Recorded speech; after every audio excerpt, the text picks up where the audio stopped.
Welcome back to the Lafayette Food Junkie Show on News Talk 96.5 KPAL. I'm your host, Tiffiany Deku. Here we talk about all the food happenings around Acadiana. If you like food, tune in. You might learn something new. I'm still getting used to the music that they're playing. It was like very like heavy metal-ish. Yeah, it was rocking. It was like, welcome to the Lafayette Food Junkie Show. We should get your son actually to promote the show with his metal voice. That would be awesome. Look, he's throwing up the double horns right now. I'm so proud. Bob, you've raised him well. I've raised him as my own. Okay, so the Saints are playing, I think, still. And this is like a playoff game. So I don't know that much about football, but I think if they win tonight, they're going to the Super Bowl. Ben, do you know anything about football? Look, I left the house that I was at. We were watching the game, and the Saints were just coming up in score.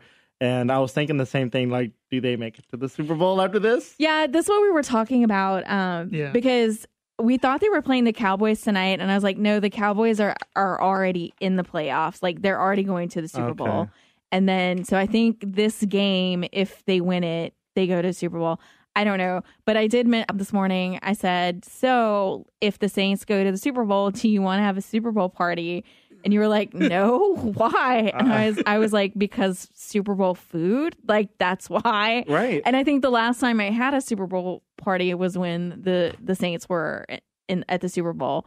But we're not football people. We are food people. Yeah. So I do love and appreciate Super Bowl food, but I will not be watching the game. I'll just be partaking of the chips and dip. Well, I mean, you're forgetting one thing. Neither of us have a TV. You have a TV. I don't have like cable or anything. Yeah, but I would think that it was on basic cable. Like, doesn't the Super Bowl plays on like get an antenna? Yeah. I think the Super Bowl plays on anything that people can catch. As long as you can catch TV, you get the commercials. The commercials is what is giving you the free That's game. what I'm saying. Like, I think like even with your basic. All I know is Mike Patton was going to sing the anthem, and now he isn't, and I'm sad. Yeah. Okay. And Mike Patton is with Faith No More. Yeah. If anyone doesn't know that, like I didn't know, and I got shot some eyes last night. Yeah, you did. When I inquired about that. So joining tonight as guest co-host is kind of a Lafayette celebrity. He's Lafayette famous. You started your blog like right around the time that I started Lafayette Food Junkie. Not too much after. Yeah. You started first, I believe. Yeah. I think like barely though. Right. And then you've far surpassed me. But look, no, but it was never a competition. It was not a competition, but you have like 1 million followers or something. God, I wish. And I have like 10,000. How many followers do you have now? So on Facebook alone, just went over 40,000. Yeah. So it's a pretty big number. So if you don't know who Ben Powers with Developing Lafayette is, you're living off the grid, basically. Definitely.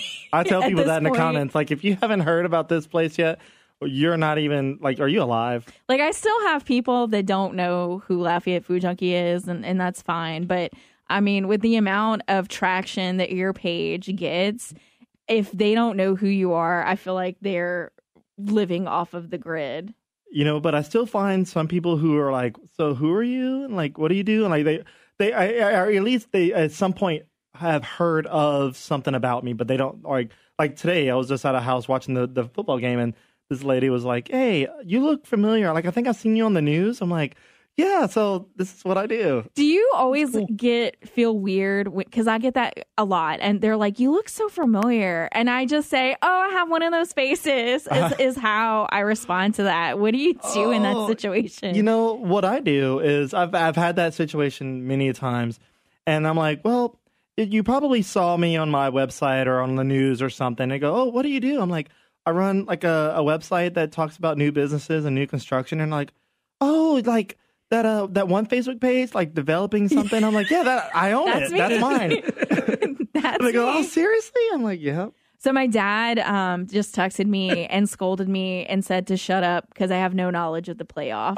So he basically just clapped me there. Clap back. That's good for my dad. I'm not going to clap my dad back. Yeah, it's fine. It's good. Okay, so I ate so much food this weekend. Yeah. I feel like I was making up for lost time with the holidays and, with school and everything. So we ate at a lot of places this weekend that we're going to talk a little bit about now. The first one was Acadiana Superette, and I hadn't eaten there since Toby Rodriguez left.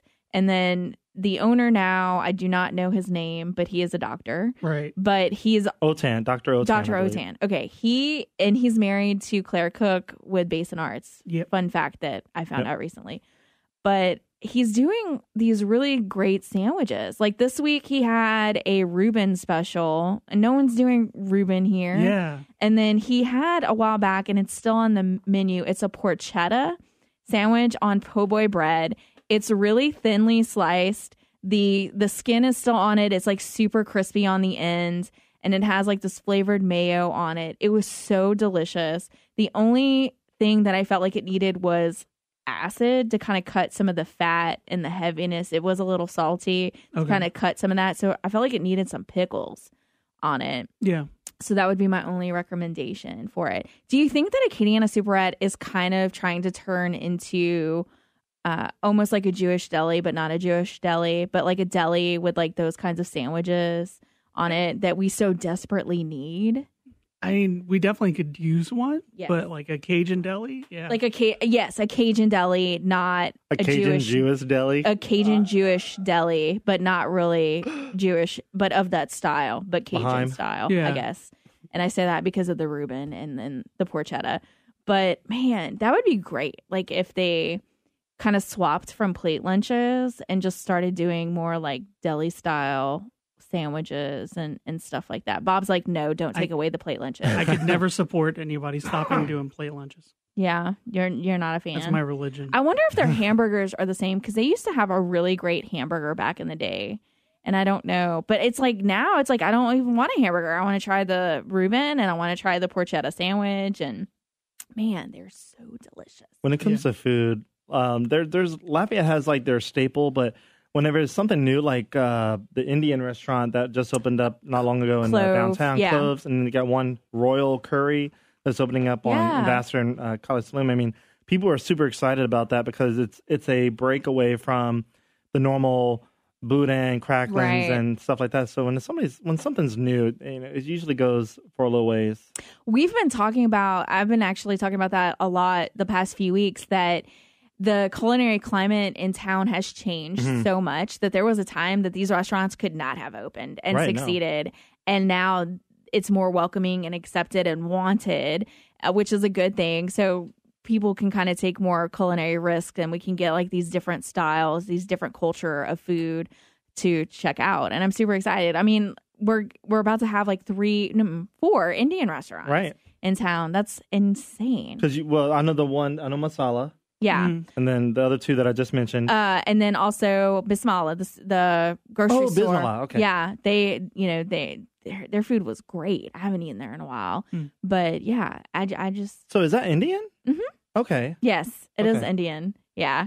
They are from, I forgot what area, but yeah, they do like Samoas and biryani was like their big thing. And they were doing a lunch buffet for a while, but I don't know if they're still. I'm just glad that building is being used. Right. Yeah. Coming from my perspective. Yeah, exactly. We'll talk about that a little later in the show. All right, we're going to take our first break, and when we come back, more with Ben Powers. So come back to us. It is the Lafayette Food Junkie Show on News Talk 96.5 KPEL. Welcome back to the Lafayette Food Junkie Show on News Talk 96.5 KPEL. I'm your host, Tiffiany Deku, joined as always by Bob Burrell, and then joining tonight as guest co-host is Ben Powers with Developing Lafayette. So last week's show, we talked about king cake. Yes. And it kind of put me on a mission for this king cake season to find creative and different king cakes that are out there. Okay. So after the show, you were craving king cake so much last week that you went and got one from Rouse's. Yes. And I'm here to say that I did not like it. But you said it was okay. I mean, it's oftentimes you want to get the ones with like the cream cheese. because it's just not as dry. Right. That's my whole thing of why I don't like king cake. It's a good classic king cake. Okay, so for this week, and I started seeing these photos last year, but it's Donut Queen in Kaplan. And I follow her. Like, people have sent me her photos. I've been wanting to go there because she also has donut holes, and they sell out really quickly. Okay. Wait. Boudin donut holes? Yeah, so it's a donut hole that has boudin. Okay. And they sell out like super fast. That's amazing. So she makes these special king cakes, and she said they're available year round. You do have to order them. You have to give them like 24 to 48 hours in advance. But it's what she does. It is a donut. She splits it in half, and it's filled with Bavarian cream and whipped cream and strawberries. And then she'll decorate the top however you want, but it has strawberries. It tastes like a giant strawberry shortcake donut. It definitely does. Love it. Yeah. So Bob and I went on the pilgrimage to Kaplan this morning to go and get it. And we got there at like 11. They were wiped out of donuts almost. Like they only had like a few kolaches left. Bob got a kolache, and he said it was the best kolache he's ever had. Well, it's definitely tied. It's hard to tell. But it was a really, really good kolache. See, I didn't eat one because I wasn't hungry at the time. Then I was trying to get this cake back to Lafayette in one piece so we could take pictures of it. I know, so I had it on my lap, and it was we almost had an incident where Bob bumped into me when we were getting into the house where it almost fell over. But she said like she recommends like if you have an electric knife to cut it with that and to not do pressure when you're cutting it. But I had a serrated knife, and I just like did it very slowly, cutting it, making sure not to smush everything. It was delicious. But Bob and I had a discussion earlier because he was like, this is good, but is this a king cake? Yeah. And then I said, well, if you're going to say that's not a king cake, then a Mesh's Donut king cake isn't a king cake either. Ooh. And he's like, well, some people, would agree on that as well. But I feel like it's a king cake. I've thought about this debate a lot because it comes up every year. It's a debate. And my watermark, I guess, is if I would give this to an out-of-towner and tell them it's king cake. Yeah, that was like your whole thing. You were like, if a food blogger is coming in from out of town and they're wanting king cake, would you give this to them? And I would say, absolutely, I would give this to them. But you wouldn't tell them it's a regular king cake. No, I would say this is a king cake. But colloquially, if I said that correctly, it's a king cake for this area. Right. But if you go to New Orleans and try to pass this off as a king cake, they would have an issue with it. Like, I'm used to, in New Orleans, is it Manny or Nanny Randazzo, the Randazzo family? Yeah. That's like, in New Orleans, especially in Metairie and Kenner area, like, that's the king cake. Like, if you say anything else is a king cake, and then, I'm sorry. But like that's like people with Keller's here. Like, and the people that really like Keller's like almost get into your face with like a closed fist, and they're like, Keller's is the best. Like, that's how I feel like they are coming at me with it. And it's just So I see what I feel like there aren't that many donut king cake places in New Orleans, and that they would have more of an issue with it. But I love this. It's an interpretation of it, and it's a king cake to me. It has the king cake colors on it. It's got the sugar. It's a cake. I'm totally against both of y'all on this one. Well, it's not a king cake. I'm not saying what is that a king cake for you then? Like, what is your definition of a king cake? Like, not that. Well, you have to have something. You have to have something to tell me. A lot closer to like a cinnamon roll. I mean, and if we're being like completely correct, the only person in town that's making like a legitimate king cake, Walmart, would be Poop Arts Bakery with their French, because they make a French style king cake, and I mean that is like a traditional, like what a traditional king cake is supposed to be. And all these other places have become interpretations of it. I feel like this is now the gumbo debate. Oh my god! Almost. I feel like this is now like ranking up there with the gumbo debate. Is it green or brown? I mean, tomatoes. Yeah. So I'm gonna have to disagree with you, and I feel like this is a king cake. It's crazy and good. If Mesh's donut, beloved king cakes. I mean, people go crazy for them. My parents want me to ship them one to them in Pennsylvania. Is a king cake, then this is a king cake, and it's a delicious one. It is a it is definitely a rendition of a king cake. Yes. So if I was to buy a king cake in this area, in this region, my wife and I go straight to Meshes. That is, in our idea, like every year, the king cake that we crave, the flavors, it's the Meshes donut king cake. Yes, I know it's a donut, but it's what we know. It's what we feel like. And I like cream cheese. My wife loves the chocolate. So we usually split the donut. But, I mean... And if regular king cakes are gross and dry, like, why not accept these better versions of a king cake then? I mean, I would much rather have this donut queen king cake than a dry cinnamon filled. And I think that's why I don't like them, because they are basically a giant cinnamon roll. And I'm so picky with my cinnamon rolls because my grandmother made the best cinnamon rolls ever. And so every cinnamon roll that I have is a comparison of hers, and none of them compare to hers. So I don't like cinnamon rolls. I guess that's why I don't like king cakes. You still haven't had one from Rishi's Why Not Stop, though. They have a king cake? No, that's the cinnamon roll. Oh, yeah. Yeah. You said the best cinnamon roll. said I needed to try the one there. That's an Ambassador, right? Yeah. Yeah. So we're looking for unique and unusual king cakes. So if anyone has any out there, you can email me at LafayetteFoodJunkie. It's JUNKIE @gmail.com and give me some suggestions. But I'm going to heavily suggest that you guys check out this one from Donut Queen, because was...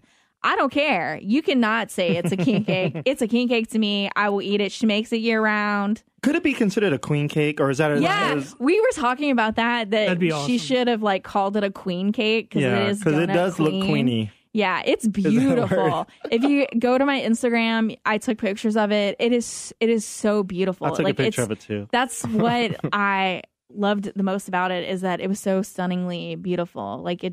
It's gorgeous. So I was almost ashamed to cut it, but I know I needed to fit it in my mouth. We did it super slow, so we didn't smush it. So we were good there. I do want to say that Izumi Ramen is opening tomorrow. Bob and I checked it out today. You've gotten to try some of it too. Yeah, my wife and I tasted it. You kind of said the same thing that I did. Like, we weren't experts on ramen, but it was delicious to me. It was definitely good. It's super brothy, and it actually had a really good my level of spice. I love spicy food, but some people, especially here, the spice is out of the roof. But I felt like it had a good season to it. I've heard some other ramen places in town have less seasoning and less pizzazz. I haven't tried the other places yet. I haven't either. But my focus was on the noodles at Izumi, and I was like, okay, do these noodles remind me of Top Ramen, or is this a homemade pasta-y type noodle? It was super wavy and had that ramen noodle look, and it was actually good. I liked it. I got the Black Samurai, which is their black garlic, and it was so delicious. The broth was creamy, and it was thick, and it was very flavorful. You got the spicy one, and it was too spicy for me. I'm not a fan of spice, so that one was not my favorite. But you love this place. Bob said, he thinks this is his favorite restaurant. I told the owner that I'm glad the FCC is shut down, because I'm going to be cursing on the air about how good it is. Yeah, it was delicious. The atmosphere is really cool in there. They had a really great music list. The cocktail menu, they're still working on it. Some of the vodkas are infusing, so some of the options weren't available yet.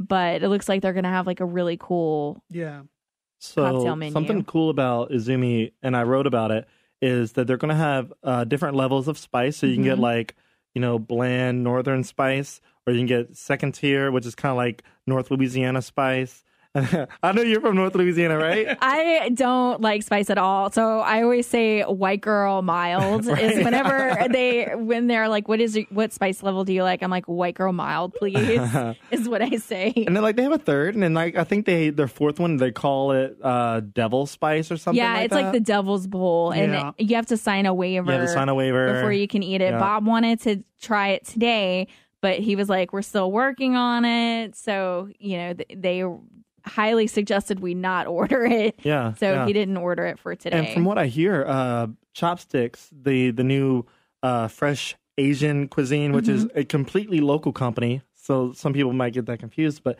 they're going to have, their dishes are relatively spicy-ish too. I don't know. I felt like the stuff that we got, because we got to check out them, but I guess maybe we didn't get spicy stuff when we went. I was told that Szechuan is typically very spicy. Very spicy. So their cooks are supposed to be Szechuan oriented. So yeah, it'll be. They had, when we went, they had really great cocktails. It was weird because Chopsticks, we liked the cocktails and the appetizers better than our dishes, and at Uzumi, I liked the ramen way better than the small plates, because we got some small plates to try, and they're good too. But the ramen was so delicious, and I was like, "Look, I am not a ramen snob. I'm not a ramen expert, but this is delicious to me, and I approve of it." I feel like I could be a ramen snob after eating it. It was Well, we have to go to the other places in town to compare them to. Yeah, because I think Tao has ramen. I've had it at Tao. I did not like it at Tao. Okay. I've had it before at Tsunami. There was the Shangri-La had one bowl, one type, and it was delicious. But I don't know if it's still on the menu or not. I don't know what kind it was. It was just like you had one option, and that's what it was. And I know there's been like Rouse's has it now. I know like Albertsons has it. And then there's the other ramen place, Katsu, that opened. And I think that those are like all our ramen places in town, if I'm not mistaken. Yeah. We'll get more, I'm sure. All right, we are going to take another break, and when we come back, more with Ben Powers. So come back to us. It is the Lafayette Food Junkie Show on News Talk 96.5 KPEL. Go along on all of Tiffany's food adventures. Like the Lafayette Food Junkie Show on Facebook. Welcome back to the Lafayette Food Junkie Show on News Talk 96.5 KPEL. I'm your host, Tiffany Deku, joined as always by Bob Burrell, and Ben Powers with Developing Lafayette is joining tonight as guest co-host. I noticed that one of the commercials during the break was for Pedro's Tequila. Oh, my gosh. So when are they opening? Man, it looks like it should be relatively soon. I passed by today on Ambassador, the old Logan's, right? Is what yes. We're talking about? Yeah. And they had a lot of work still going on. They had a coming soon sign. I would think that the speed in which they are moving looks to be probably another month and a half. So depending on if they have their alcohol permits and all this stuff in line, then should be pretty soon. So one thing that I had wanted to ask you that maybe you have some insight into, I feel like a lot of times the same type or genre of restaurant opens at the same time. And I don't know if that's planned or if it's accidental, like they had the same idea at the same time, or why exactly it works that way. Look, I could probably make up something. Like there's a Reddit forum where there's a bunch of people going, look, I want to open up a restaurant, but I want somebody else to open up one with me. So in case we fail, like one of us is going. Like there's probably a subreddit like, hey, let's all open up the same restaurant and see who goes first.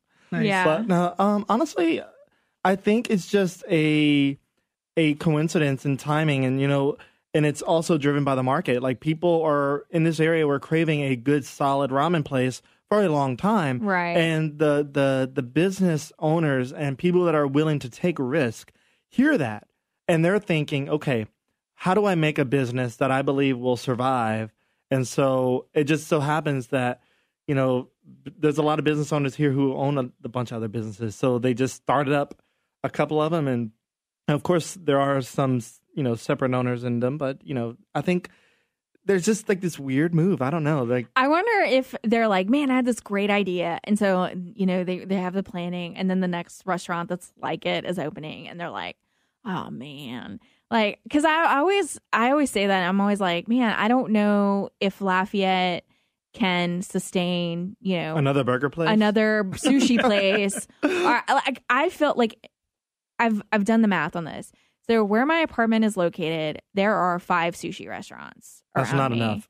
And no, I feel like that's plenty enough. Like I'm like, what's up with this? And then we had like 2 all-you-can-eat sushi places open at the same time. It's like I don't. It is very bizarre. They're surviving, so people are eating at them apparently. But it's like, it's so confusing to me that I don't get that. But I guess maybe, business wise, it works out and it's fine. I'm totally going on with it's just a coincidence phase, because I don't believe that there is truly a group of people going, I think we should open up. Right. I just made that up for sure. Yeah. But like, for example, we mentioned Cloves and Royal Curry. Cloves opened up, and not too much longer after that, or before it even opened up, Royal Curry was like, hey, we're opening up an Indian restaurant too. And I'm like, oh, weird. Like, back to back. Right. And then sushi, and then it's just crazy. I feel like we do not need any more sushi restaurants. Like, I think we're like tapped out. Oh, we are tapped out for that market. Do you have any of your knowledge to know that if there are any more opening up in the coming year? There is no foresight onto if we're getting another sushi restaurant at all, nor a burger place. This may kind of transition into your next kind of thing, but there are views, I guess, or hints at the potential of some type of chain, whether that, I don't know if it's grocery. We can't confirm or deny, but we have suspicions. But there is a move in that range. So I don't think it's another restaurant that we're about to get that's going to be the next big news. But restaurants are always big news, according to my page that I run. But the next thing that I'm really focusing on is something along those lines. Okay. Well, I'll be anxiously waiting for it. I keep waiting for stuff to move into where the Winn-Dixie was on Ambassador and Collie Saloon, like some of the giant like buildings that are kind of just like empty. Yep. I keep waiting for stuff to open up there. And then some of the locations, like we always talk about, like cursed locations, right? Like the Copelands. I feel like the Copelands building, but I think there's something in they're really weird about renting out that space. Which one? The old Copeland's building, or the old one? The old one. Because the old Copeland's is now Sushi Masa, yeah. Right? So the old Copeland's. So the old one, that one, I know they cleaned it up, and they are basically presenting it for sale. They put some lipstick on it. Other than that, I don't think there's any bites on it. I kind of tapped into it to see if there was, and nothing yet. So at this point in the game, do businesses come to you to promote their opening, or are you still doing a lot of the legwork to kind of research what's opening up? Okay, something must have happened really exciting with the Saints because they're screaming. Okay, did you hear what he said? It's not a fire. So. Okay, something exciting just happened. Obviously, there had to be a score. So if you, in case you were wondering, there are other people in the building on a Sunday night. God, what did I just ask you? Now I completely lost my. So we're talking about the Copelands and then something else. Yes. What was I? Oh no! I said at this point in the game, do businesses come to you to promote their opening, or are you still doing a lot of the legwork? So it's still a combination of both. Surprisingly, there's still a lot of people who don't know of the site, and if they do know of it, they know little of it. Well, that would make sense if there's a lot of like national chains coming in that doesn't like they're working with things that are out of state and out of area. That would make sense. Let me tell you, national chains do their homework. And that's the other side of it. Yes. Let me tell you, I get more communication through national chains than I do locals. A local business for me is the hardest. And, there's a local business owner listening to this probably going, oh, he's never contacted me, I'm sure. But listen, local businesses are the hardest for me to work with. And I say that respectively because they are trying to preserve the integrity of their business that they're about to open. And I appreciate that. But I'm also trying to do a service to the community that follows me, and also to help drive buzz and traffic to you. So the legwork for me comes in more along the local business side. I have to do a lot of really just tapping on the head of these business owners, like, please let me into the knowledge that you have. Like, for example, Spoonbill, that was the hardest thing for me to get information on. And a lot of the information that I was able to gain, I gained it through looking up public documents and getting all this stuff up on my own. And then thankfully I knew a new owner. And so I was constantly pinging him. Right. And then there were times where he wouldn't reply. So I took it upon myself, being the kind of crazy person I am. I went to the restaurant's under construction area and politely asked the construction crew, like, can I come in and check it out? Like, can I take pictures? And I got permission. So I was completely, by my understanding, allowed to take these pictures. So I took these pictures and I sent it to this owner. And he all of a sudden said, look, nobody lets you take these pictures. But I was like, look, I'm trying to help you. I'm not going to publish these pictures unless you will allow me to and you give me information. So ultimately, we worked together, and he said, look, we'll send you the press release as soon as we have it. We just want to make sure this was all going well. Right. So stuff like that, I have to do a lot of legwork, and it wears on me. But the big national chains like McDonald's, even though they're a national chain, they're strong locally, and they'll send me every single press release now. Like, they're changing some booths at McDonald's, send a press release to Ben. Yeah. I'm like, well, I won't write about that. But if you're doing a major store remodel, I try to write about it. I try to write about anything. I try not to discriminate. But, thankfully, though, I do have a lot more businesses coming to me. It just depends on the business. And something that between the two of us, like, I will typically, if I find out a restaurant's opening, I'll announce that a restaurant is opening if I know it's okay to, because a lot of times I have like little minions in different areas and I hear stuff before it's opening. Same thing goes with closing of restaurants. And I've kind of decided that if I know a restaurant is closing, for instance, I know of some restaurants, a restaurant in town that is in the process of closing, but I don't post about it until like they've sent out a press release or like it's been on like the news, and then I'll do that. You have made the decision, like, you don't cover closings at all. You only cover openings. Correct. I don't cover closures at all because there's nothing sexy about closures.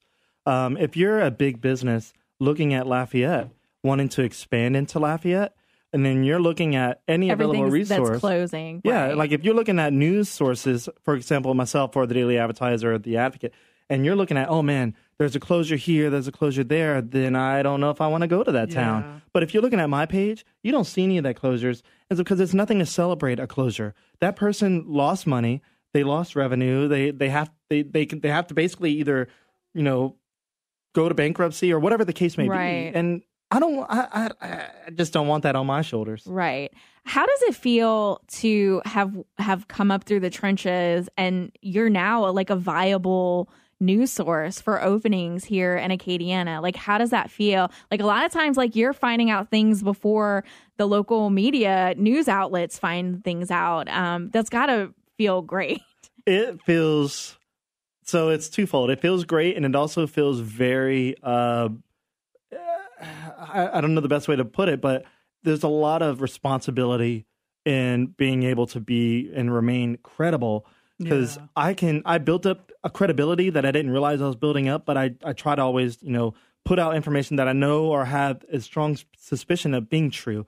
And if it's not true, then I apologize for it. But I built up this, I guess, and to put out something that would be incorrect and knowing that it's incorrect, I don't know, it would be foolish. Right. Why would I do that? But it feels interesting, and it's a lot of responsibility. I can say that.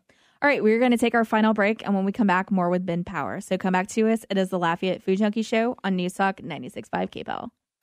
Sunday nights mean. Welcome back to the Lafayette Food Junkie Show on News Talk 96.5 KPEL. I'm your host, Tiffiany Deku, joined as always by Bob Burrell, and we've been talking with Ben Powers with Developing Lafayette. Ben, do you do a lot of cooking at home? We do I guess a decent amount of cooking. We have a 1-year-old. But before that, I mean, not a 1-year-old, sorry. We have one child who's 2 years old. Got that number mixed up. So now that we have an extra mouth to feed, we've started cooking more. But before that, when we were dinks, as I call it, or my buddy calls it double income, no kids, we would eat out a good bit. And, having a kid, and especially paying daycare, we cook a little bit more. But it's probably like 2 or 3 nights a week. And we just got like a discount card from HelloFresh, so we might try that. We just don't know if that's going to be affordable enough. Like, we got a discount, so it's affordable now, but like later, I don't know. Yeah. I don't know. Some of those are really nice if you're new to cooking to kind of like teach you because it's very like step by step. But I mean, if you search around online, like you can find kind of services like that. Apparently the Saints won. Oh, that's so yay. I don't hear screaming though. So this is really soundproof once you shut the door, right? Apparently, but that's great. So I guess that either, I don't know. My dad told me to stop talking about football, but the Saints won. So I just wanted to say that. I've noticed that I've been cooking at home a lot more in the past year, and it's a cost thing. Like it really is like a cost thing because it is more expensive to dine out, and especially if you're dining out a lot. But I had talked about a couple of weeks ago, I had downloaded this meal prep app called Meal Lime. And one of the recipes this past week we just made, it was Southwestern black bean cakes with guacamole and corn. Oh, wow. And I have a problem and I need a support group. I'm an oversalter. And this is a recent problem. Like, I used to never have this problem. Like my stuff wouldn't be seasoned enough. And now I'm like real heavy. I'm like Salt Bae with my salt. It's being white on the stuff. Like it's just, oh man. So I messed up some guacamole and then this recipe, it was inedible. Oh man, you just use a pinch. Yeah. I just, it was so bad. And then it called for a lot of salt. It didn't. You read the recipe, and then Bob was reading the ingredients to me as I was making it, and he said a half a cup of salt, and I said it does not say that. Half a cup? It wasn't. It didn't say that. That's like making the reverse of Kool-Aid. He read it wrong. It was like a teaspoon or something, but I never measure, and that's my bad. I'm gonna have to go back to measuring the salt and then go from there. But I like always eyeball it, and I like I'm an eyeballer. I messed up that guacamole so bad. The black bean cakes were pretty good too, though. I had to put way more breadcrumbs than it called for to get them to stick together. And then my dad gifted me at Christmas with some frozen corn that was from my grandfather's garden, and my grandfather grows like the best tasting corn I have ever tasted. And I don't know, and I don't know if it's because like it's so fresh or if the strain that he grows so delicious. And growing up, like one of my fondest memories is coming for Sundays, like coming home from church because he was a preacher, and so he would go and preach a sermon and we'd come back. And my nanny would have like dinner waiting for us like when we got back from church. And we would have some of that fresh corn with, I don't even want to know how much butter was in it. And just like butter and like a little bit of salt. And it's just, that is like one of my dishes, like that just brings me back to my childhood when I eat his corn. So the corn part of the dish with the black beans were delicious. The guacamole, not so much. That was my first time making guacamole too. And I just messed it up bad. My wife and we went to Tampico's a few years back, and we had tableside guacamole, and I memorized how they did it, and I was like, I'm gonna do this at home.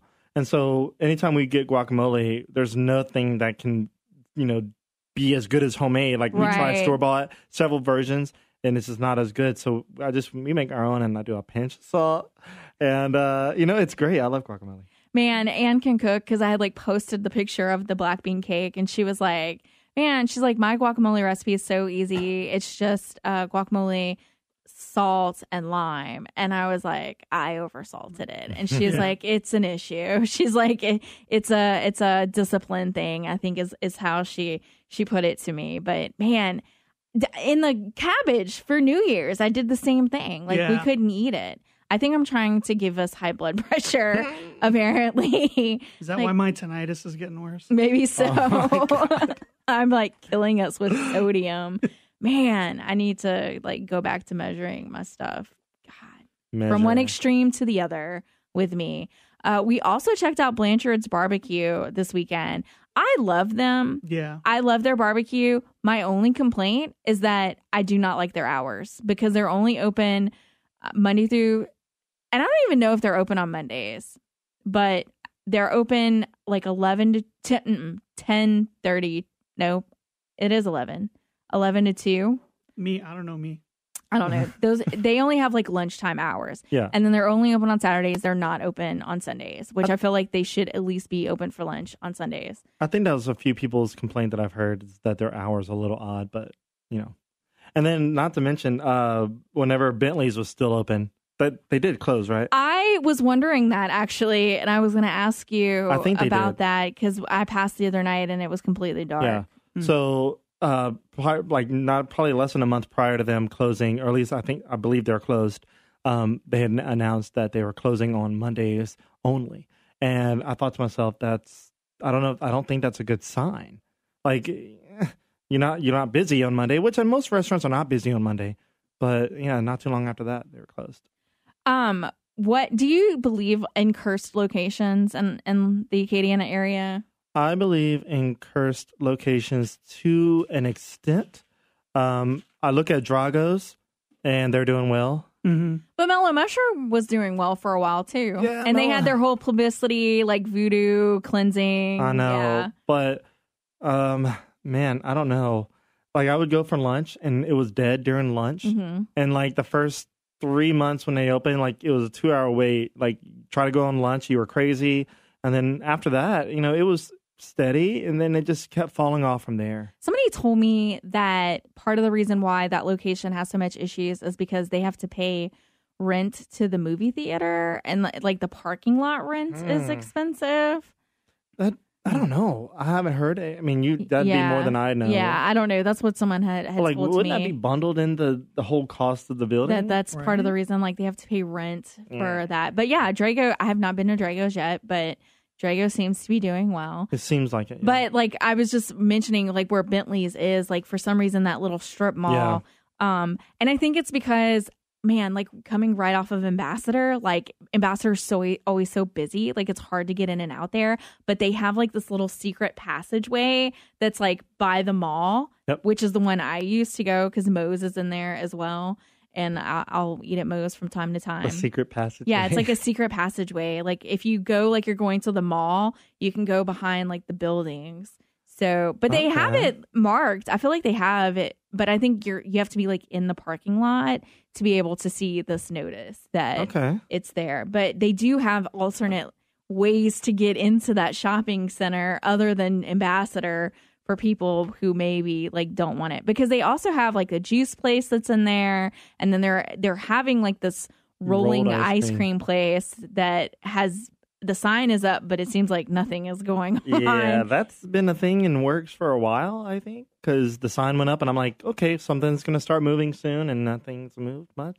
Do you get bombarded with private messages of people asking like what's going here, or all the time? Are they're giving you tips on things that are opening up? It's every single thing you can imagine. It's complaining about a store owner, it's complaining about a business, it's complaining about traffic. It's like, hey, are we getting this? Hey, I have a tip for you, but don't let anybody know. Don't post it yet. It's everything under the sun when it comes to construction and being nosy.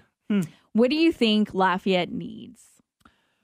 I mean, according to my wish list, let's go straight there. P.F. Chang's. Well, okay, P.F. Chang's is on the top 5, but the number 1, and I think you would agree to this, and because you shop there every 3 months or so, is Trader Joe's. Number 1, Trader Joe's. I didn't know that was number 1. That's number 1, at least the last time I checked. Yeah. Number 1, Trader Joe's. If we get a Trader Joe's, that is going to be the biggest news since Whole Foods. And Whole Foods is what skyrocketed my page to where it is now. Like, without Whole Foods, I would have still been climbing slowly. Yeah. You probably would have passed me up, to be honest. I doubt it. But Whole Foods is really, like, I was at like 500 likes, and then I posted Whole Foods, and like a week later I was at 2,000. Wow. Ridiculous. Ben, it is always, it's not always. This is your first time you've been on a show, but thank you so much for joining us tonight. This has been fun. It's been really good. All right, that's our show. Thank you so much for tuning in. Join us next week, Sunday at 6 p.m. This is Tiffany Deku on News Talk 96.5 Kaplan, and this is the Lafayette Food Junkie Show. Thanks for listening, and as always, happy eating, Acadiana. Sunday nights mean the Lafayette Food Junkie Show. Download the podcast every week on KPL965.com.